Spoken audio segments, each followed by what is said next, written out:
Manong! Tika mo na, tika mo! Mga pare! Pausan ng dress! Halil Gaya, at ako'y papasada na. Wait time muna, Manong. Bakit? Ako may sasabihin sa iyo. Anong sabihin mo? Ako'y nagpa-check up kahapon. Oh, ano sabi? Ay, ako'y nagdadalang tao na daw. Ha? Kaya pala kinapakasiba. Mm-mm. Ay siya, gano'n na lang. Total may kinagdadalang tao. Gada pasada ko, gada kita ko sa hapon, maghuhulog ako ng paisa-100. Para pa kinanganak, di may kwarta na tayo. Ah, sige. Sige, sisipagan ko ha. Sige, Ingat sige. ka. Oh, pare! Oh, pare! Saan ka? Ay, ako'y papasada na. Oh, yun ka. Ay, ikaw kayo saan? Eh, kayo din nila. Tayo maniningil lang, pautang. Ah, sige, sige. Pare! Sige.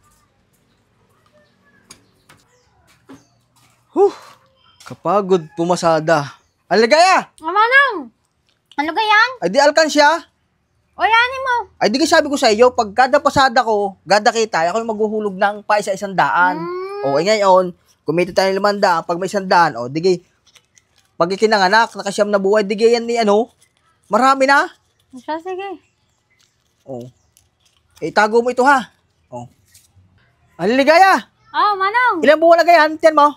Abay, 5 na re. Aba, 5 buwan ang kaya 100 araw-araw. Uy, malaki-laki rin din pala yung nahihulog ko ngayon. Tamang-tama. Para pag ikinanganak, madami tayong kwarta. Sige, atakin lalo sisipagan ha. Siya, sige, ingat. Sige, diyan ka na muna ha. Pare! Oh, ipasaan ka ga? Ay, papasada, ikaw ka pare. Eh, di nila. Yung misisingilin din eh. Ikaw sipag mo naman. Uy, kailangan ni gawa ni Mrs. Ay, malaki ang tiyan. Eh, siya, sige pare, ingat ikaw. Sige, salamat. Pare! Ba, ikabuhan na ngayon ni Mrs. Hindi mo na ako papasada. Manong! Manganganak na yata ako, Manong. Tika mo na, tika mo. Mga pare, pausan ng dress, mga anak na si Mrs. Eh, siya pare, ikaw na magkatid. Ako yung uwi na. Ako yung uwi na din. Ay siya, at kukunin ko yung ating algansya din Tama na. Ari, saglit lang, bibiyakin ko ha.